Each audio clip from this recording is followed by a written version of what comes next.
여호와여, 내가 심히 깊은 구덩이에서 주의 이름을 불렀나이다. 주께서 이미 나의 음성을 들으셨사오니 이제 나의 탄식과 부르짖음에 주의 귀를 가리지 마옵소서. 내가 주께 아뢰날에 주께서 내게 가까이하여 이르시되 두려워하지 말라 하셨나이다. 아멘. 예레미야 애가 3장 55절로 57절 말씀을 통해서 주께서 내게 가까이 하셨나이다, 이런 제목으로 은혜를 나누도록 하겠습니다. 이 연약한 우리는 어려움을 당할 때마다 하나님께서 멀리 계시고 기도를 물리치는 것처럼 느낍니다. 한번 8절을 보시죠. 8절을 보시면 내가 부르짖어 도움을 구하나 내 기도를 물리치시며, 이렇게 말씀합니다. 그래서 예레미야 선지자는 그가 처한 어려운 상황이 오랜 기간 지속되는 바람에 하나님이 멀리 떠나 계신 것처럼 신음하고 6절에서는 이렇게 고백합니다. 나를 어둠 속에 살게 하시기를 죽은 지 오랜 자 같게 하셨도다. 우리는 이런 고백을 하나님 앞에 많이 하죠. 선지자에게 닥친 상황은 이제 54절에 보면 스스로 이제는 멸절되었다, 이렇게 말할 정도로 비참했다 이거죠. 그런데 57절에 보면 그가 하나님께 부르짖을 때 하나님께서 가까이 계신 것을 느끼게 되었다는 거예요. 우리는 여러 가지 어려운 문제와 부닥쳤을 때에 그것을 바라보게 되면 절망과 낙심을 할 수밖에 없습니다. 이걸 알면서도 우리는 자꾸만 그런 앞에 있는 환경들을 바라보게 되죠. 그런데 21절에 보면 그것이 오히려 나의 소망이 되었사오문 하고 고백한다는 거죠. 이렇게 말할 수 있는 것은 여기까지 우리를 인도하신 하나님의 행사를 생각하였기 때문에 그렇습니다. 하나님의 은혜를 먼저 생각한다면 우리는 진멸될 상황에서도 22절 말씀과 같이 진멸되지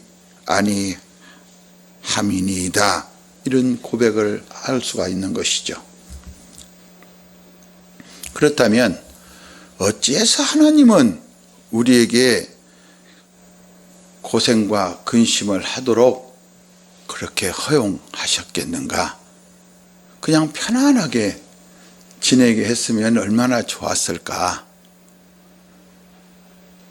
그것은 영광의 소망이 되시는 그리스도를 붙잡도록 하시기 위한 것이에요.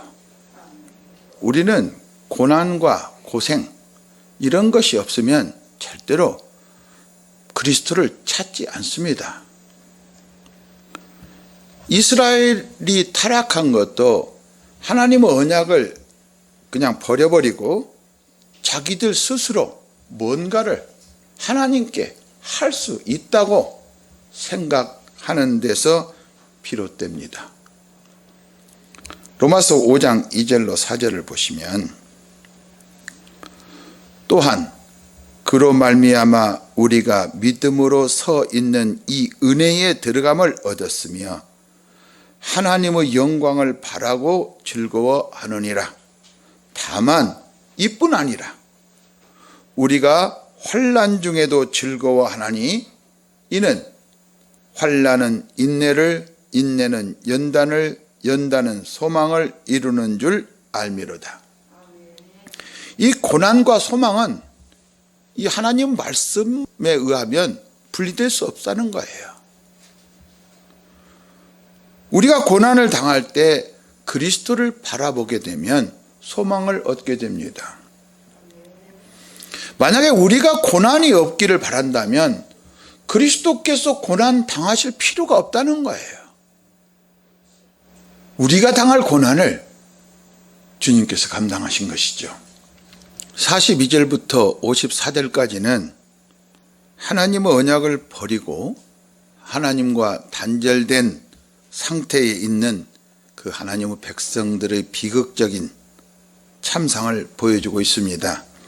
42절에는 우리의 범죄함과 반역함을 주께서 사하지 아니하셨습니다. 맞죠?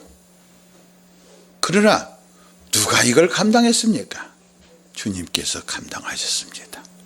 43절 보면 진노로 자신을 가리시고 우리를 죽이시고 긍휼을 베풀지 아니하셨고, 그렇습니다. 절대로 긍휼을 베푸시는 것이 없습니다. 그러나 우리 주님께서 이 모든 죄를 감당하심으로 우리에게 긍휼을 베푸신 것입니다. 44절을 보면 주께서 구름으로 자신을 가리사 기도가 상달되지 못하게 하시고, 죄사함이 없이는, 그 피가 없이는 우리가 주님 앞에 기도한다는 것은 무의미합니다. 헛것입니다. 그 피를 의지하지 않고 하는 기도는 다 정욕으로 잘못 구하는 것입니다. 45절을 보면 우리를 쓰레기와 폐물로 삼으셨다. 믿으십니까? 그런데 이 쓰레기와 폐물 같은 우리를 존귀하신 하나님의 자녀로 삼아주신 것은 전적인 하나님의 은혜인 줄 믿습니다. 46절을 보면 모든 원수들이 우리를 향하여 그들의 입을 크게 벌렸다.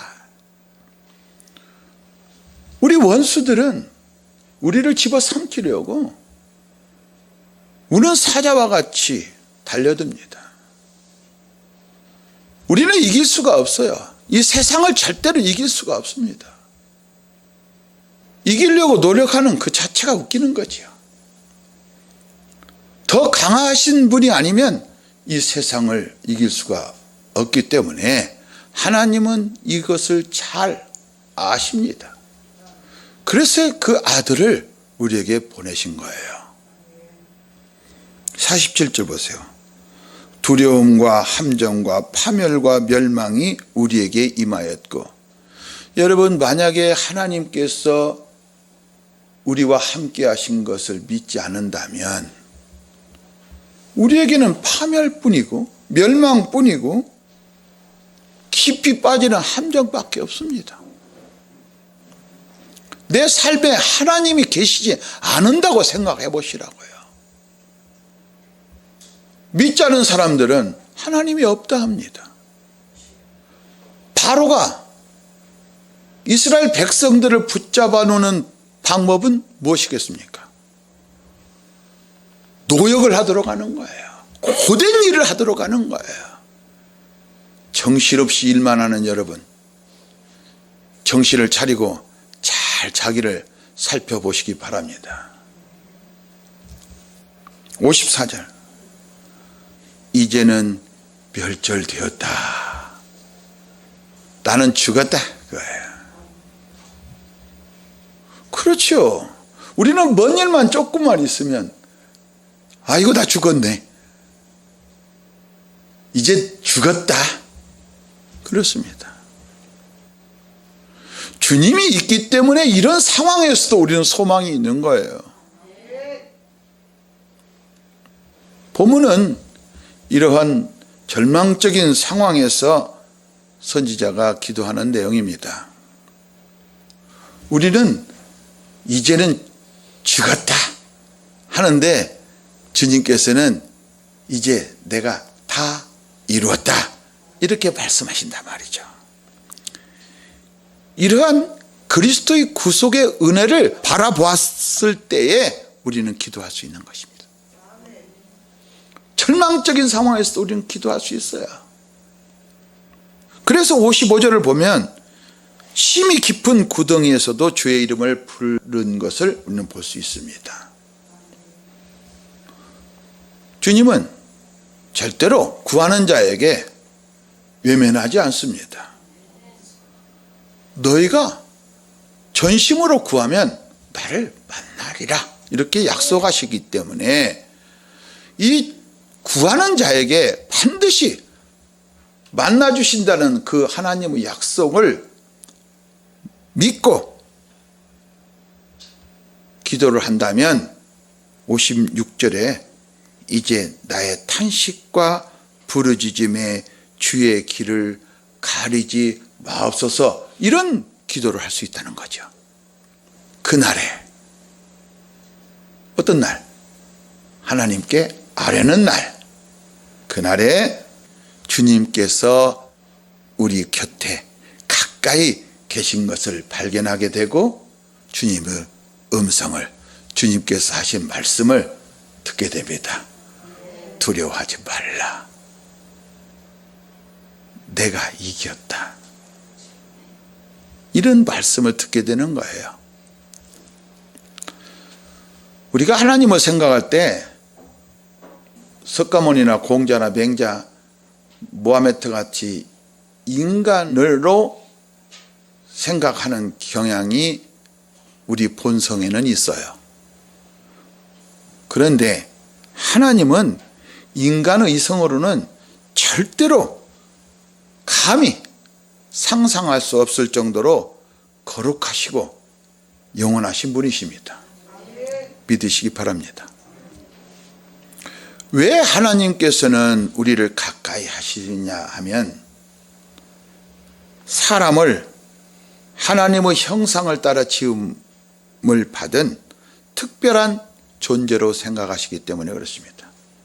이것은 하나님께서 정하신 뜻이에요. 하나님의 형상은 예수 그리스도이십니다. 그러므로 예수 그리스도가 빠진 사람은 하나님이 원하시는 사람이 아니란 말이에요. 창세기 1장 26절로 27절을 보면 하나님이 이르시되 우리의 형상을 따라 우리의 모양대로 우리가 사람을 만들고 그들로 바다의 물고기와 하늘의 새와 가축과 온 땅과 땅에 기는 모든 것을 다스리게 하자 하시고, 하나님이 자기 형상 곧 하나님의 형상대로 사람을 창조하시되 남자와 여자를 창조하시고. 이 하나님의 형상, 이게 핵심입니다. 그리고 남자와 여자, 아담과 하와, 그리스도와 교회, 이게 비밀입니다. 그와 같은 특별한 관계 때문에 하나님이 이 먼지와 재 같은 아무짝에나 쓸모없는 우리에게 가까이 다가오실 수 있고 우리 안에 거하실 수 있다는 거예요. 그 비밀은 바로 하나님의 형상입니다. 하나님의 형상이신 그리스도이십니다. 우리에 대한 하나님의 생각은 그리스도 안에서 하나 되고 서로 사랑하는 것입니다. 왜 그러냐면 아버지와 아들은 만세 전부터 영원 속에서 서로 사랑하셨기 때문에 그렇습니다. 요한복음 17장 21절로 22절을 보시면, 아버지여, 주님께서 기도하십니다. 아버지께서 내 안에, 내가 아버지 안에 있는 것 같이 그들도 다 하나가 되어 우리 안에 있게 하사 세상으로 아버지께서 나를 보내신 것을 믿게 하옵소서. 내게 주신 영광을 내가 그들에게 주었사오니 이는 우리가 하나가 된 것 같이 그들도 하나가 되게 하려 함이니이다.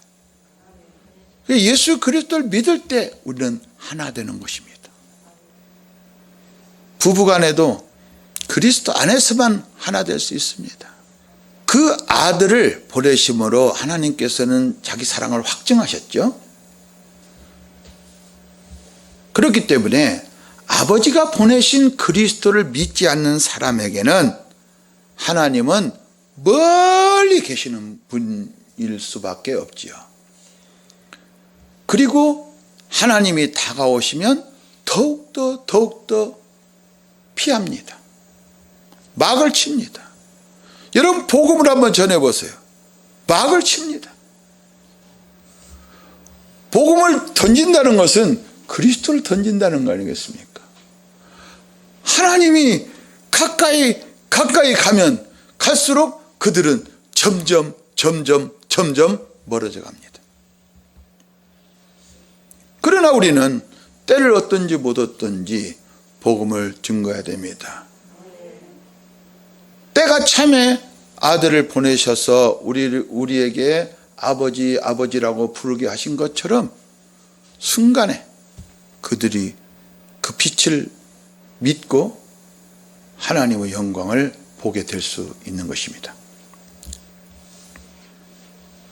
하나님의 아들이 육체를 입으시고 이 땅에 오신 것 자체가 기적 중에 기적이지요. 적그리스도는 예수께서 육체로 오신 것을 부인합니다. 하나님이라고 말하면서도 예수께서 육체로 오신 것은 일시적인 것이라고 그래요. 그래서 그 피를 부정하게 되는 거죠. 그리고 하나님 보좌 우편에 앉아 계신 죽임을 당하실 어린 양, 인자이신 그리스도를 부정하게 되어버리는 거예요. 사람이 되신 그리스도를 부정하게 되면 우리는 성령도 없고 아무것도 없는 것입니다. 만물을 창조하신 그분은 죄가 없으십니다. 그럼에도 불구하고 우리의 연약함을 짊어지시고 사람의 모양으로 우리에게 가까이 오셨다는 거예요. 그 말씀 자체가 우리에게 위로가 됩니다. 우리 생각에는 하나님은 멀리 계신 분인데 우리에게 가까이 하시려고, 우리와 가까이 하시려고 그 아들을 육체로 보내신 거예요. 그런데 그 육체로 오신 주님께서 죄의 문제를 해결하지 않았다면 하나님이 가까이 하신다는 것은 거짓말이 되어버린 것입니다. 그와 같이 육체로 오신 주님은 어떤 누구보다도 우리와 가까운 친척이자 형제요, 친구요, 남편이 되는 것입니다. 그분은 우리가 고통을 당할 때 멀찌감치 강 건너 불구경하듯 보고만 계시는 분은 절대로 아니십니다. 죄인을 구하려고 오신 주님은 죄인들과 함께 먹고 마십니다.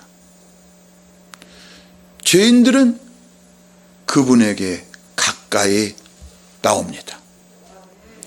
주님의 가까이 오심이 있었기 때문에 우리가, 죄인된 우리가 감히 하나님 앞에 가까이 나갈 수가 있는 거예요.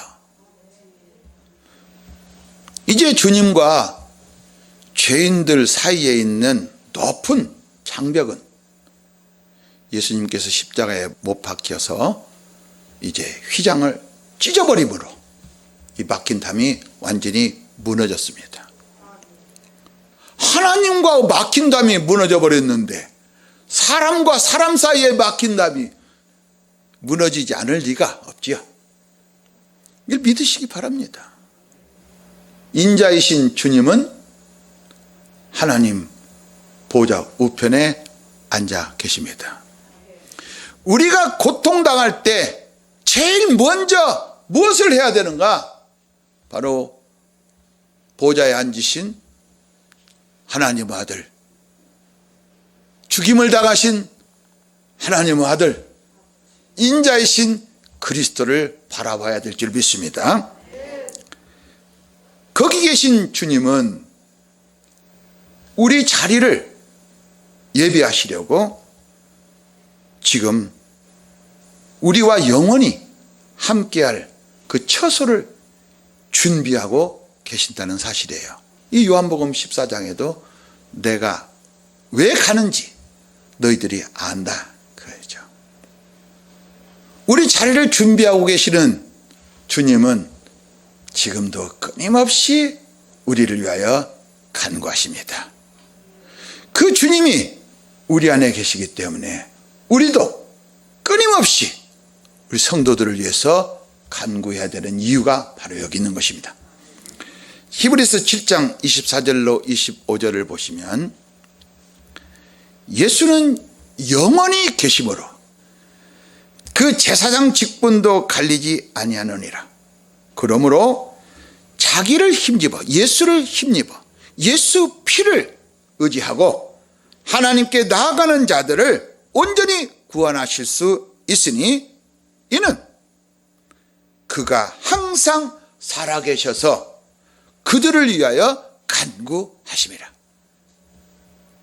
하늘에 계신 그 주님은 지금 우리 안에 계십니다. 이 이상 더 가까워질 수가 없어요. 하나님은 그리스도 안에 계십니다. 그 그리스도가 우리 안에 계신다면 하나님은 아주 가까이 계신다는 사실이에요. 그럼에도 불구하고 우리는 우리 연약함 때문에 하나님이 멀리 계신 것으로 착각하거나 그 가까이 계신 하나님을 외면하고 자기 마음대로 삽니다. 성경은 그리스도와 교회의 관계를 큰 비밀이라고 합니다. 에베소서 5장 30절로 32절을 보시면 우리는 그 몸의 지체임이라. 그러므로 사람이 부모를 떠나 그의 아내와 합하여 그 둘이 한 육체가 될지니 이 비밀이 크도다. 나는 그리스도와 교회에 대해서 말하노라.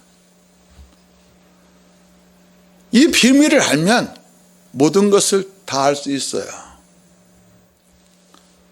아담은 오실자의 표상입니다. 오실자는 그리스도.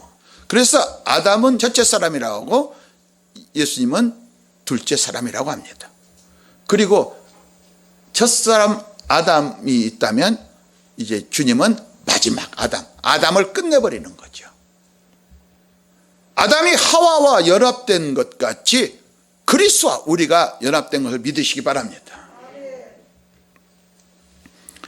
아담 안에서 모든 사람은 죄인이 되었습니다. 이와 같이 그리스도 안에서 모든 사람이 의인이 됩니다. 창세기 2장 17절은 선악을 알게 하는 나무 열매는 먹지 말라. 네가 먹는 날에는 반드시 죽으리라. 이 말씀을 아담이 들었어요. 그런데 유혹에 빠진 자는 누구인가? 하와예요.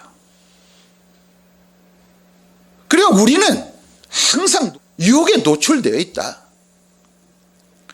그래서 그리스도를 붙들지 않으면 우리는 죄를 범할 수밖에 없다. 디모데전서 2장 13절로 14절을 보면 이는 아담이 먼저 지음을 받고 하와가 그 후며 아담이 속은 것이 아니고 여자가 속아 죄에 빠졌습니다. 이 말씀을 왜 했겠어요? 여자, 교회는 그리스도를 제치고 스스로 무엇을 하려고 하면 죄에 빠진다. 그리스도를 제키고 자기 스스로 영광을 받으려고 하는 것은 우상을 숭배하는 것입니다. 아담의 잘못은 어디에 있습니까? 창조주의 말씀보다 피조물인 하와를 더 사랑했다. 하나님보다 피조물을 더 사랑하는 것이 바로 가장 큰 죄악이요 이것이 바로 우상 숭배입니다. 아담과 하와는 한 몸으로 사망의 왕노릇을 했습니다. 마찬가지로 그리스도와 교회는 한 몸이 되었기 때문에 그리스도께서 우리의 죄를 감당하심으로 옛사람을 버리고 새 사람을 입을 수 있게 되었다. 주님은 우리의 이러한 관계를 저희가 내 안에, 내가 저희 안에 있다, 이렇게 말씀하고 있는 것입니다. 그리고 내 안에 거하라, 나도 너희 안에 거하리라, 이렇게 말씀하시는 거죠. 우리는 주님의 영원한 신부인 것을 믿으시기 바랍니다. 하나님께서 그 피로 사셔서 하나 되게 하셨는데 누가 따로 떨어뜨려 놓는단 말입니까? 절대로 그럴 수 없습니다. 신랑이 신부에게 가까이 하는 것은 당연한 일 아니겠습니까? 근데 우리는 멀리 있는 것처럼 생각되는 것은 무엇 때문인가? 육체가 자꾸만 나를 유혹하기 때문에 그렇습니다. 주와 합하는 우리는 한 영이라고 성경은 말씀하고 있습니다. 이것이 바로 하나됨입니다. 이것이 바로 재림하신 예수님을, 신랑을 기다리는 성도들의 자세죠. 그리스도의 마음은 항상 그분이 계신 곳에 우리도 함께 있기를 바랍니다. 요한복음 17장 24절을 보시면 아버지여 내게 주신 자도 나 있는 곳에 나와 함께 있어 아버지께서 창세전부터 나를 사랑하심으로 내게 주신 나의 영광을 그들로 보게 하시기를 원하옵나이다.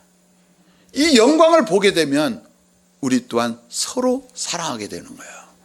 진정으로 사랑하게 되는 거예요. 하나님을 사랑함으로 사랑하게 되는 거예요. 자, 오늘 본문은 내가 주께 아랫날에 주께서 내게 가까이 하셨나이다, 이렇게 말씀합니다. 이 말씀은 주님의 뜻을 알게 합니다. 주님은 무엇을 여기서 말씀하고 있을까요? 내가 하나님을 외면하거나 말로만 하나님을 사랑하고 가까이 계신 하나님을 멀리 계신 것처럼 생각하였나이다. 그러나 정신을 차려서 믿음의 눈을 떴을 때 주님은 제 곁에 있었나이다.